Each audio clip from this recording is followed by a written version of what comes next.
I still remember the exact weight of the glass in my hand when it happened. A champagne flute, half full, cold against my palm. I remember the music, something soft, something forgettable, and then I remember the silence that replaced it, not the whole room.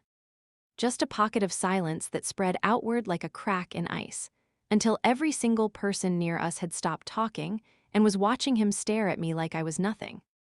Like I was a stranger who had wandered into the wrong party. I didn't move, I didn't speak.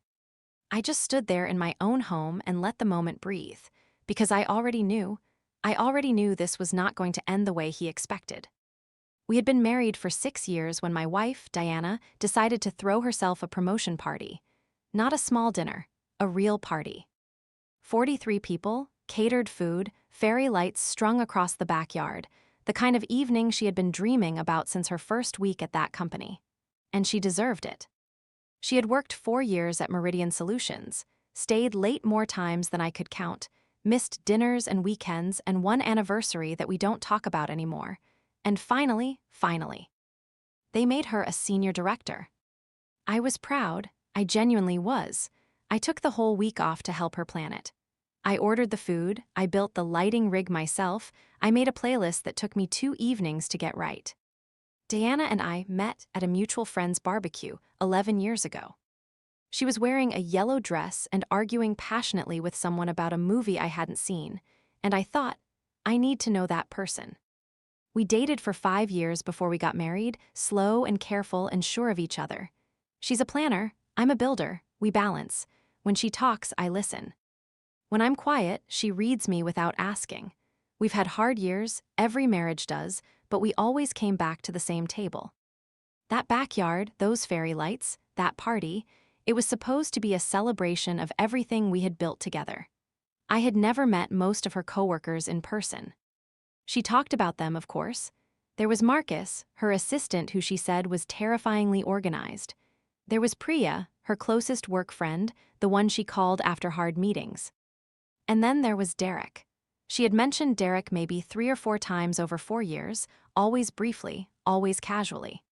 He worked in the same department, 2 levels below her, recently promoted himself.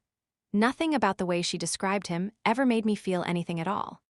He was just a name in the background of her work life. The first moment I noticed something was about 40 minutes into the party. I was carrying a tray of appetizers from the kitchen to the back table when I passed a small group near the fire pit. Derek was standing in the center of them, telling a story, and when I walked by he glanced at me and then looked away. Didn't smile, didn't nod. The kind of look that says, I've already decided what you are. I told myself I was misreading it. I kept walking. I set the tray down and I told myself nothing was wrong. The second moment came maybe 20 minutes later.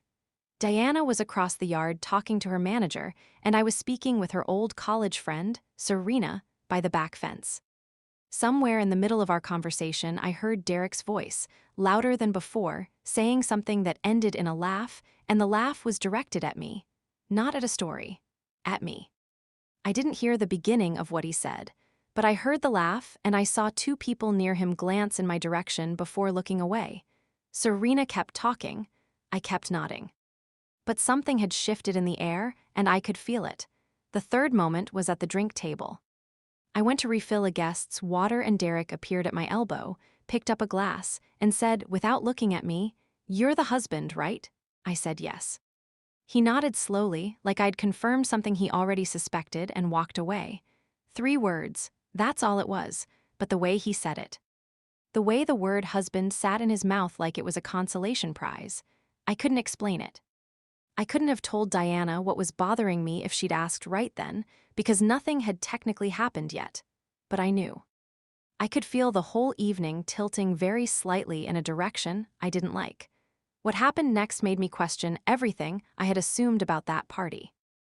I was standing near the center of the yard, talking with Diana's manager, a kind older man named Gerald who kept telling stories about her early days at the company. I was genuinely enjoying the conversation. The lights were golden, the food was going well, Diana was laughing somewhere behind me, and I was starting to think I had imagined the whole thing. That Derek was just awkward, that I was being sensitive, And then Derek walked into the middle of our conversation. Didn't wait for a pause, didn't excuse himself in. He just stepped in like Gerald and I were background characters and said directly to me, "So what is it that you do, exactly?" The question wasn't curious. It wasn't friendly small talk. The tone was the thing. It was the tone of someone who already knows the answer and has already judged it. I told him, "I'm an architect. I've run my own small firm for 8 years, residential mostly, some commercial." I said it simply, calmly, the way I always do. He tilted his head. He actually tilted his head at me. "Architect," he repeated, "so you draw houses." And he smiled at Gerald, not a warm smile, a smile that said, "Can you believe this guy?" Gerald didn't return it, I noticed that. I said, still calm, that there was a bit more to it than that, and I explained briefly. He listened with the expression of someone waiting for a silence to end. When I stopped talking, he said, "Diana never really mentioned your work. I always assumed she was the main earner." He said it like he was observing the weather, casually, in front of Gerald.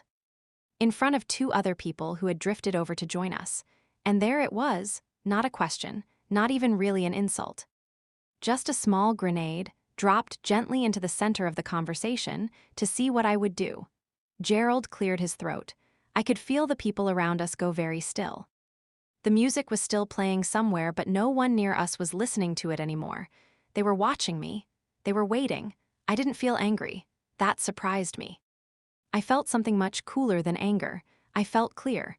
I looked at Derek and I said, very quietly, "That's an interesting assumption to share at someone else's party." I paused, let it land. Then, for what it's worth, Diana doesn't talk about me at work because she believes her personal life is hers. I've always respected that. It sounds like you haven't quite worked out where the professional line is.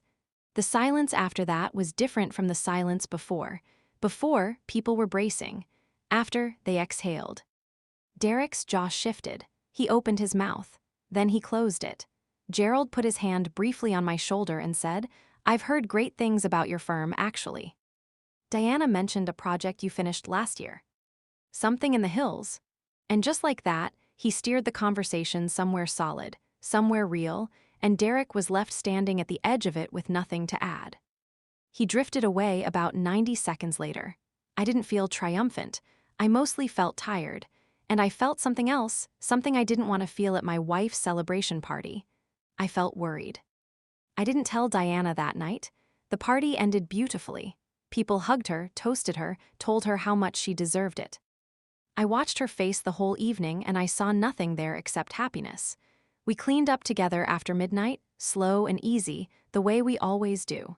I kept thinking about how to bring it up. I kept finding reasons to wait. 2 days later, I told her. I sat her down at the kitchen table with coffee and I told her everything. Every moment, every word, the tilt of Derek's head, the thing he said about the main earner. I told her slowly and as clearly as I could because I didn't want to perform it. I just wanted her to know what happened at her party. She was quiet for a long time after I finished. Then she said, "He's done things like this before, at the office. With other people." Her voice was even, but her hands had gone flat on the table, the way they do when she's working to stay controlled. I didn't think he'd do it in my own home. I asked her if she'd noticed anything that night. She said, "I noticed him watching you. I thought it was just, I don't know." I didn't want to assume. I said, "I know." She said, "I'm sorry you spent part of my celebration feeling like that." I told her she didn't need to apologize, and I meant it. This wasn't something she had done, but I also knew that something needed to change. Not for revenge wasn't in my mind, but because some things, once they are named, cannot go unnamed again. The next Monday, Diana spoke to HR. Not about Derek challenging me, she kept that personal. But she documented a pattern of behavior that had apparently been building for some time. A comment here. A small undermining there. The kind of thing that's easy to dismiss once and impossible to dismiss 20 times. I found out later, not from Diana, but from Priya, who called me 3 weeks after the party, that Derek had been placed on a formal performance review. That his manager had been spoken to. That things had become very quiet and very uncomfortable for him in a building he had once treated like his own stage. I didn't feel satisfied when I heard that. I felt something quieter. Something more like completion. But the real thing, the thing that stayed with me longer than any of it, happened the week after the party. Diana came home from work on a Thursday evening, put her bag down, and said, "Gerald told me today that you handled yourself really well at the party." She paused. He said it with a lot of respect. Like he meant it. She looked at me and she was smiling, the small private smile she saves for things she's genuinely proud of. "He said you were gracious." I thought about that word for a long time. I think about it still, because here's what I know now, on the other side of all of it. The people who try to make you feel small in a room are almost always performing. They are performing for an audience they desperately need. And the cruelest thing you can do, the most disorienting thing, is simply refuse to be the reaction they needed. Stay calm, stay clear. Let them hear the echo of their own words in the silence that follows. Derek stood in my backyard, at my wife's party, and tried to make me feel like a background character in my own life. And I just didn't let him, not because I'm fearless, not because I always know what to say, but because I had built that life. I had strung those lights, I had made that playlist.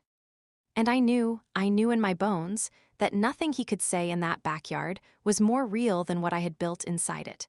Diana got her promotion. I've got a new project starting in the hills, 3 floors, big windows, a family that trusts me completely. Gerald sent us a card. And Derek, he still works there. He's just very, very quiet now. Some silences, it turns out, say everything.